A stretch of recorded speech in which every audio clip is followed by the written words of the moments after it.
Прямая речь Фица о перемирии и его непонимание. Почему лезут туда европейские лидеры? Давайте послушаем. Ja som šokovaný, že tu je návrh, že 15.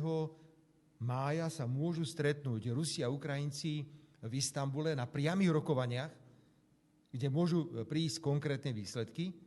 A na to ja počúvam už vyjadrenia Nemecka a Francúzska, že nesúhlasia. Čo s tým oni majú? Nie je to snáď vec Ukrajiny? To akože Ukrajina má nejakých hovorcov? Tak teda buď má Ukrajina záujem, alebo nemá záujem. Ak to takto pôjde ďalej, tak si myslím, že tá vojna bude trvať ešte niekoľko rokov.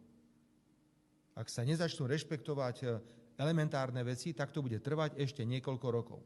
A potom nech mi nevyčítajú, keď ja verejne odkazujem a hovorím, že mnohým západným krajinám mimoriadne záleží na tom, aby táto vojna pokračovala ďalej.